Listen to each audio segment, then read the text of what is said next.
እግዚአብሔር በተናገረ ጉዳይ ካንተ እምነት በላይ የሱ ታማኝነት አለ። እርግጠኛ መሆን ያለብህ ግን ልብ ንጹህ መሆኑን ነው። ወንድሞቼ ጠሉኝ ተብሎ እግዚአብሔር የሰጠውን ነገር ቁጭ ተደርጎ ኖርማል አይኮንም። ነገሩን አጥበቀ ያዘው። ወንድሞቼ ነገ እግዚአብሔር ባሳየ መንገድ ይመጣሉ። ወንድሞቹ እንኳን ባልገባቸው ጉዳይ ለልጁ ትሬት የሆኑበት ጠላት ሆኖ የተቀመጡበት እግዚአብሔር ለልጁ በሰጠው ጉዳይ አሁን እናንተ ውደዱ፣ ማንም ይጥላችሁ፣ እናንተ ውደዱ። አሁን እናንተ እኔ አሁን እዚህ ቤት እናንተ ሁላችሁም ዮሴፍ ናችሁ። እግዚአብሔር ይመስገን። ማንም የፈለገውን ሊሆን ይችላል።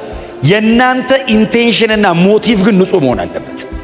እግዚአብሔር እድሜያችሁን ሁሉ ከእናንተ ጋር እንዲኖር፣ እግዚአብሔር ከእናንተ ጋር በዘመናችሁ ሁሉ እንዲሰራ፣ ያለ ጸጸት እግዚአብሔር በብዙ ስኬት ከእናንተ ጋር እንዲቆም የእናንተ ኢንቴንሽን፣ የእናንተ ሞቲቭ፣ መነሻ ሐሳብ፣ ውስጣችሁ፣ ልባችሁ ንጹህ መሆን አለበት። ዮሴፍ ልቡ ንጹህ። ወንድሞቹ ናቸው ክፉ፣ ወንድሞቹ ናቸው ተንኮለኛ። ዮሴፍ ልቡ ንጹህ ነው። ቀኑበትም ጠሉትም የሚለው እነሱን ነው። እሱ ለመጠላቱ የሚሰጠው ምላሽ ፍቅር ነው። ለቅናታቸው የሚሰጠው ምላሽ በጎ ነገር ነው።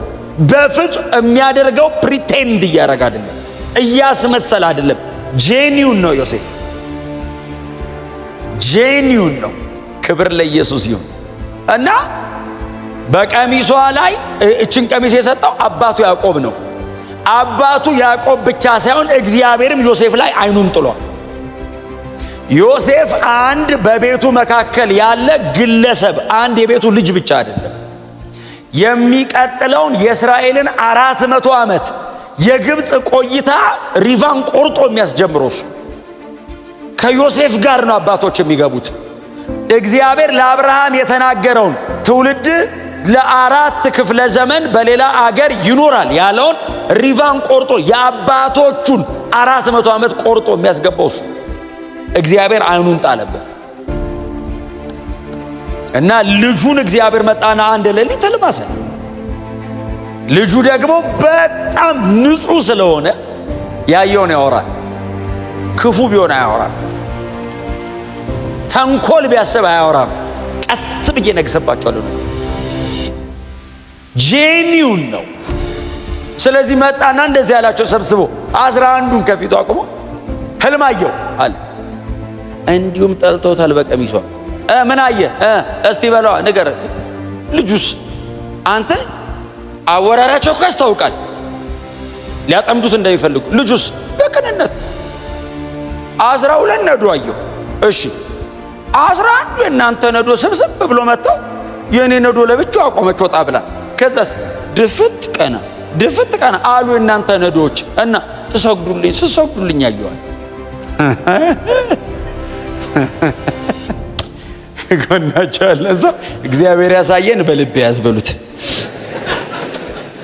እግዚአብሔር ያላቀደው ጦርነት ላይ አታስከፍት። ብራዘር ከኤልሳቤጥ መማር ጥሩ ነው። እኛ ሙሉ መጽሐፍ ቅዱስ እጃችን ላይ አለ። ዘፍጥረት ብቻ አይደለም፣ ሉቃስ ወንጌልም አለ። 6 ወር ራሷን ሸሸገችም፣ ድብቅ አለች። ለምን እንዴ? ጥንት አይነት ሰው አለ እንዴ? የተጀመረ ያቋርጧታል። ባይዘው በወሬ ድብቅ ብላ ነገሩ ጽንስ መሆኑ እርግጠኛ ስትሆን፣ ምንም እንደማይፈጠር እርግጠኛ ስትሆን ብቅ አለች። እስከዛ ተሰወረች። በሰላም የወለደችው ባይዘው ሰውራ። ዘካርያስ ራሱ አያስቀምጥም።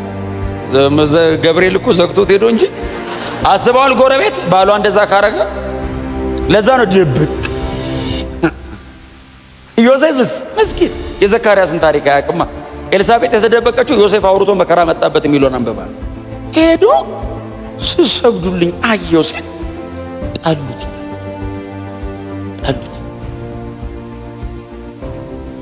ከዛ አባቱ ይወደው ነበር ይላል ሰማሃል ላይ እንደገና። ከዛ ድጋሚ ሕልም አየ። 11 ከዋክብት አለ። እሺ ፀሐይና ጨረቃን ጨምሮ አለ። ይህንን ደግሞ የሚናገረው ማንን ጠርቶ ነው? ያዕቆብ አባትየውን እስራኤልን ማለት ነው። አቆመውና ጓድ ወንድሞቹ እንዲደርድሩ ዛሬም አየው አለ። ምን አየህ አሉት። ሕልም እስቲ ምን አየህ አሉት። 11ዳችሁ እናንተ ኮከብ ሆናችሁ አለ። እሺ ፀሐይና ጨረቃ ሲል ያዕቆብ ምክንያቱም አንተ አለው ይላል ቀጥሎ። እሺ አለ ያዕቆብ እኔም አለው ስሰግዱልኝ አንተ እኔ አባት ነኝ እንዴት ነው የምሰግድልህ ብሎ ገሰጸው ይላል። ወንድሞቹ ጣሉት ይልና ያዕቆብ ግን ነገሩን በልቡ ጠበቀው ይላል። እዚህ ልጅ ላይ እግዚአብሔር አይኑን አስቀምጧል ማለት ነው። አባትየው ለምን መሰለ እግዚአብሔርን ያውቀዋል። አባትየው ወንድሞቹ አያውቁትም። አባትየው እዛ ባዶ ምድረ በዳ ላይ ድንጋይ ተንተርሶ ተኝቶ እግዚአብሔር ተገልጦለት ያውቃል። በየመንገዱ ሲሄድ እግዚአብሔር አብሮት ቆሞ ያውቃል።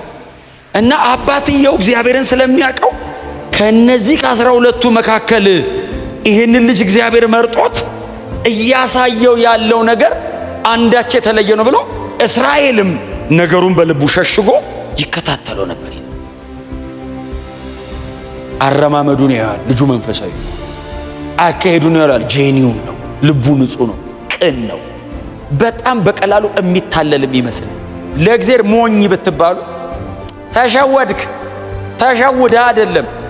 እኔ ደግሞ ለእግዚአብሔር ብሸወድስ ያለ እግዚአብሔር ከምነቃ ያለ እግዚአብሔር አራዳ ብልጥ ምናም ከምትሆን ለእግዚአብሔር ብላ ሞኝ ጅል ሆነ መንፈሳዊ ልሁን ብሎ ከ5 ዓመት በኋላ ድጋሚ ስንገናኝ ያኔ ነው የትኛው ጅል ይሄው ልጁ ሞኝ ነው። ሞኝ ዮሴፍ ነው። ያየውን ያወራል። እስራኤልስ ይከተለዋል። ተቃል ይሄ ልጅ ይላል። እነ ይሁዳ እነ ሮቤል ምናምን በጣም እሳት አውት ስማርት ያደርጋሉ። ባይዘው ሮቤልም ትንሽ የበኩር ልጅ ነው። ትንሽ ሞኝ ነገር ነው አይደል? ሮቤል አሁን ያዕቆብ ልጆች መካከል ትንሽ ሞኝ ነው እና ልቡ ትንሽ ገራገር ነገር ነው። ሌሎቹስ እንግደለው አሉ። ዮሴፍ አንተ ወንድሞቹ እኮ ናቸው እንግደለው ሲሉ ዮሴፍስ ሮቤልስ አረ ከምንገለው እንደው በእውነት ዝም ብለን እንሰራው። ይሁዳስ እንሽጠው። ይሁዳዎች እሳት ናቸው። የብሉይ ኪዳኑ ዮሴፍን ሸጠ፣ አዲስ ኪዳኑ እሳት ነው። በቃ ትራንዛክሽን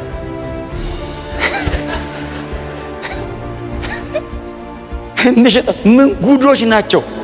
እሱ ብቻ ነው ምስኪን ታውቃል። እሱና ኢየሱስ ታናሽ አለ አብሮ እረኝነት የማይላክ ቤት አባቱ እግር ስር የሚቀመጥ ቢንያም የሚባል ሁለቱ ንጹህ ናቸው። ሁለቱ ጄኒውን ናቸው። ዮሴፍ ባየው ህልም ምክንያት ተጠላ። እግዚአብሔር ባሳየው ነገር ምክንያት ተቀናበት። በድሎ አይደለም፣ አጥፍቶ አይደለም፣ ኃጢአት ሰርቶ አይደለም። እግዚአብሔር በሰጠው ጉዳይ ነው የተጠላው። የጠሉት ጠላቶቹ አይደሉም፣ ወንድሞቹ ናቸው የጠሉት። አብረውኝ ሳይድ ያደርጋሉ ብሎ የሚጠብቃቸው ሰዎች ናቸው አጌነስት ሆነው ሊያጠፉት የሚመካከሩት።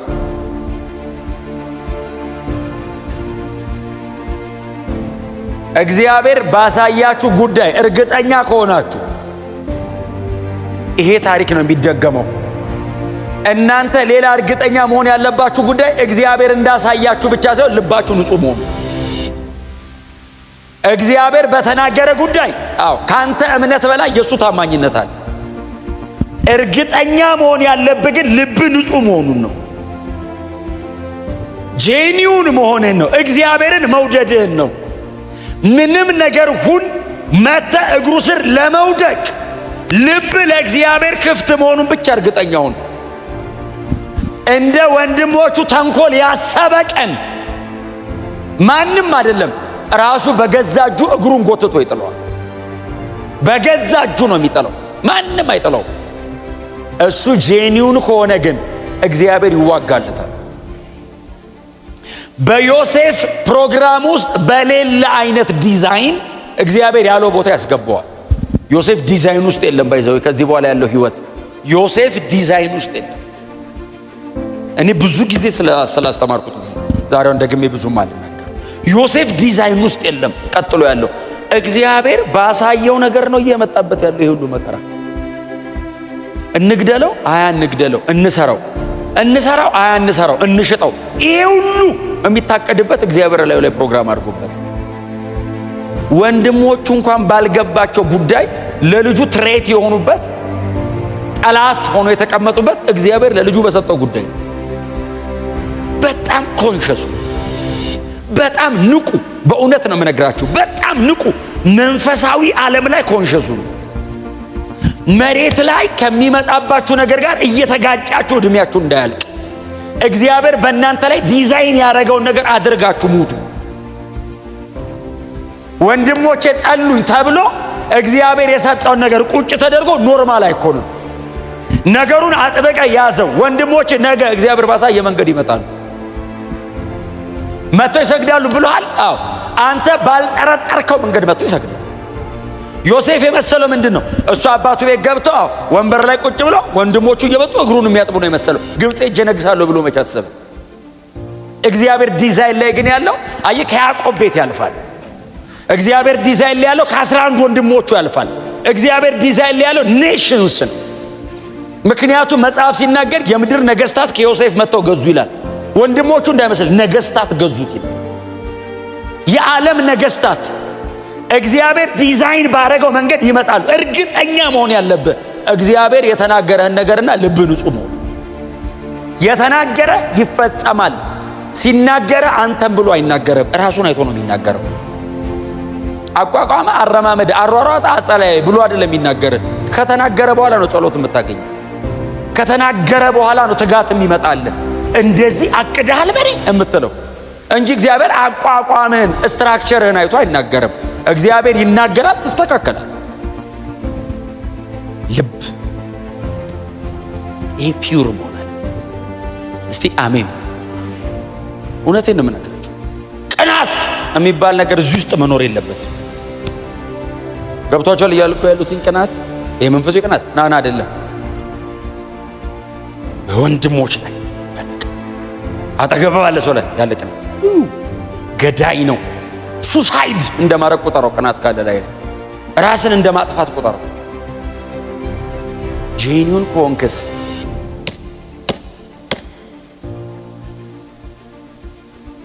ልበ ንጹሐን ብፁዓን ናቸው እግዚአብሔርን ያዩታል። እንዴ ያዩታል። እግዚአብሔር ብቅ ይላል። ታውቃለህ፣ ልብ ንጹህ ሲሆን አለው ይላል። ቀና ስትል ሰው አይደለም የምታየው፣ እግዚአብሔር እንደ ሳይድ ያደርግልሃል።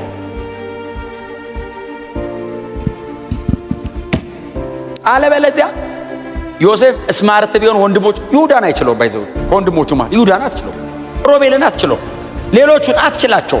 ይበልጠዋል። ተደራጅተው ነው የሚቆሙት። አንተስ ከእግዚአብሔር ጋር ለብቻ እግዚአብሔርን የሚያሰራ የልብ ንጽህና። ክብር ለኢየሱስ ይሁን። በዚህች ሌላ ነገር አላየም። እኔ አሁን እንግዲህ እስካነበብኩት ድረስ ዮሴፍን በመጽሐፉ ላይ ያለውን የዮሴፍን ታሪክ እስካነበብኩት ድረስ ሌላ ነገር ዮሴፍ አላየም። እግዚአብሔር ሌላ ነገርም አልተናገረውም። ሁለት ህልም አየ። ሁለቱ ህልም አሰቃዩት። ሁለቱ ህልም አንከራተቱት። ሁለቱ ህልም ምርኮኛ አድርገው አሸጡት። ሁለቱ ህልም እስር ቤት ከተቱት። ሁለቱ ህልሞች አነገሱት። ሁለቱ ህልሞች የእስራኤል ባለ ታሪክ አደረጉት። እግዚአብሔር ሶስተኛ አላሳየውም። እግዚአብሔር እነሱን ጠበቀ። ዮሴፍ በእግዚአብሔር መንገድ ሄደ። ሁለቱ ተፈጸመ። ሁለቱ ሲፈጸም ግን የዮሴፍ አይነት ሰው ተፈልጎ እስከማይገኝ ድረስ ሆነ።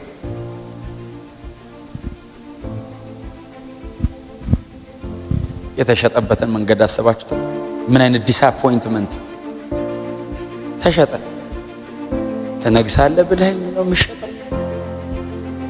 እነሱ ላይ ነው ትነግሳለህ ያልከኛው? ትቻቸው እኮ እየሄድኩ ነው። እንዴት ነው የምነግሰው? እነሱ ይመጣሉ እኮ ነው፣ አንተ አትመጣም ነው። መጥተው ነው የምትነግሰው። ዮሴፍ ግን በጣም ዲስአፖይንት ሆነ። ታውቃለህ?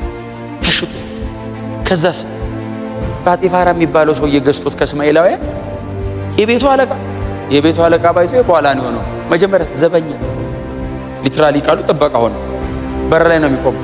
ከዛስ በር እየከፈተ ያስገባል፣ ያስወጣል። ከዛስ የጳጢፋራ ሰረገላ ሲመጣ ይወለውላል።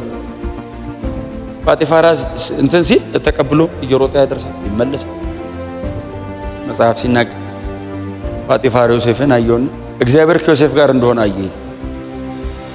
ጥበቃ ሆኖ እግዚአብሔር አብሮታል።